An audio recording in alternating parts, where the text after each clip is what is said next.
Kia ora guys, this is a bit of a test. What we're going to do is we're going to look at this book here, WalkerMaths 2.7 Calculus, and we're looking at doing work on page 32, which looks like this. You can't really see that. I've got an example here, so we're going to have a look at this function here, which is y equals 3x to the power of 3 over 3 minus 3x plus 1. And we want to know, when is this function increasing and when is this function decreasing? I'm just going to check what the video looks like quickly. Sweet, so that's in.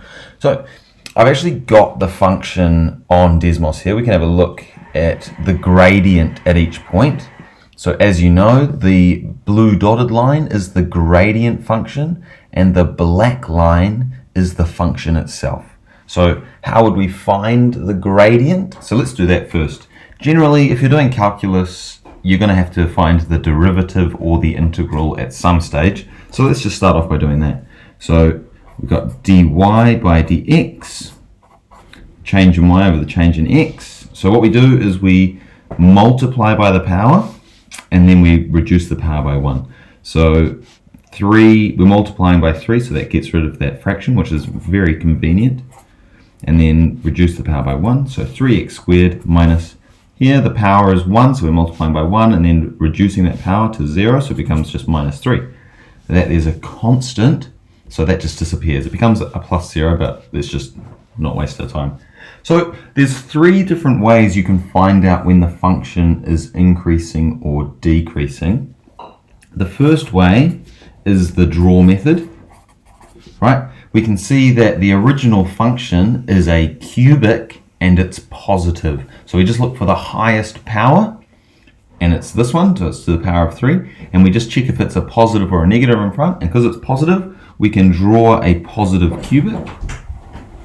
And then from there, we will have a look at where the turning points are, and then we know that it's going to be increasing, then decreasing here, then increasing here. So that's the first method. Second method is you just do the min-maxes much the same way. So we've already learned how to do min-maxes of the function. And once we know where the min and the max is, for example, we know that there is a maximum and then there's going to be a minimum, we can use logic to work out that if this is a maximum, it's going to be increasing up until the maximum, then it's going to be decreasing until the minimum, and then it's going to be increasing after that minimum. So that's another piece of logic we could use, method number 2. The third method is the one that they teach in the WalkerMaths book, and I think that this method is really good actually. The idea is to find out the coordinates, and it's like an in-between. Oh, I did my tiles different, dang it. It's like the in-betweens, right? So we find out where the min and where the turning points are. So there's going to be turning point 1 and turning point 2. And then we're just going to check values in between, right? We're going to check these 3 values here, and we'll find out if this is increasing or decreasing. So we're going to find out that this one's increasing. We're then going to check between turning point 1 and turning point 2. We'll see that that's decreasing. And then between turning point 2 and positive infinity, it'll be increasing again. So it's a very, all 3 of these things are actually intertwined with each other. So let's have a look over at Desmos here. And we'll just try and build some understanding around what we're actually doing. So as you can see, the function is increasing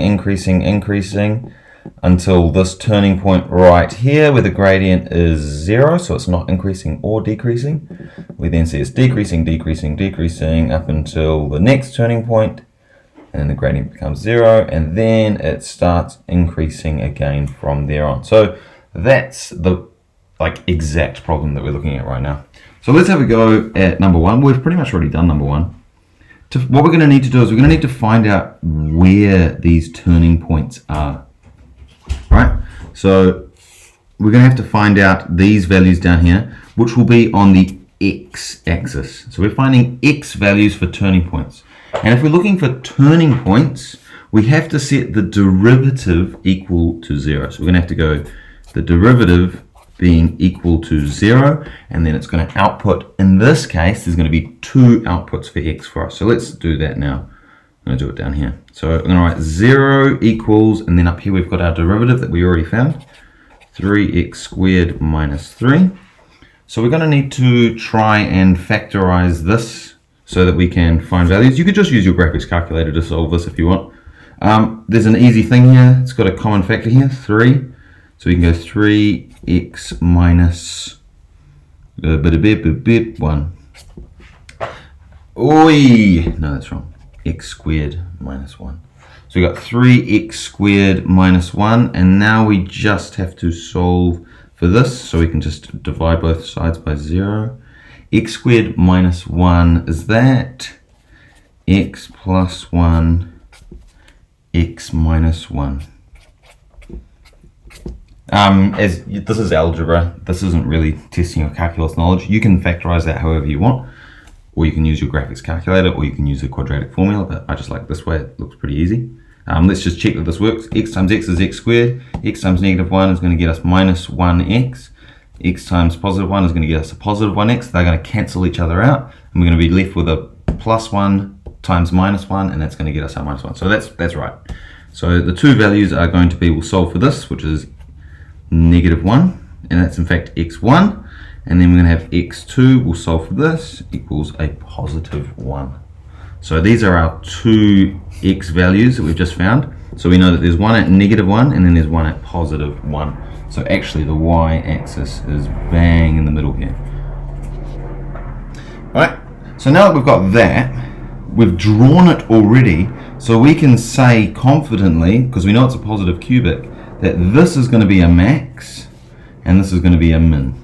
Right, so that means this is a local maximum, this is a local minimum, just because we've drawn it and we've looked at it logically. And then from there we can say, well, therefore, it is increasing at these two sections. It's increasing between here and here, and it's also increasing between here and here. So how do we define that? We just say for x less than negative 1 and x greater than 1, the function is increasing. Notice that I did no equal sign, it's just a greater than, less than negative 1, because at the point negative 1 is a turning point, so it's not increasing there. We could then finish it off by saying between the values, negative 1, x is in between, and 1, the function is, we can see that it's going down, function is decreasing. Oopsies, you can see what I'm doing. To be honest, the logic's very similar for the second one, and there wouldn't be any work that I would do differently. It's just that you don't need to have the picture. You would have needed to find out that this point is a maximum. You could do that by drawing it, or you can do it by finding the second derivative, but all of the things that I taught you guys for the prior pages, so I'm just going to leave that for now. This in-between one is probably something worth checking out, so let's have a look at that. What we need to do is we need to find out some points in the derivative to see where it's increasing or decreasing. So we're going to have to pick some points. So we have these two things here, but we don't know if they're maximums or minimums. That's what we're going to assume. So we know that there are, oh, this line's really annoying me now. I'll just use it. So we know that there's 2 points. We've got x equals negative 1. I'm going to pretend this is a y-axis. And we've got x equals 1. So we need to test a point before negative 1. We'll test a point between negative 1 and 1, and we'll test a point after 1. So let's test a point over here. We'll test the point negative 2. Right? And we're just going to chuck that into the derivative. So we're going to go, I'm going to go at x equals negative 2, just so I have a nice bit of notation. We've got, I'm going to do a comma there, 3 negative 2 squared minus 3. So negative 2 squared, 4 times 3 is 12, minus 3 equals negative 9. At x equals negative 2, we are Wait, it's a negative. Wait, what did I do wrong? Ooh, it's a positive, sorry. Negative 2 times 2 is 4. 4 times 3 is 12, a positive 12. Minus 3 is a positive 9. Sorry. So therefore, increasing.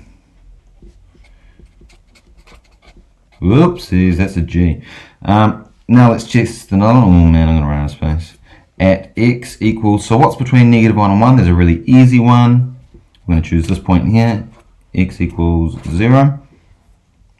So x equals 0, 3, 0 squared minus 3. Would you look at that? It's a negative 3. Therefore, it is decreasing.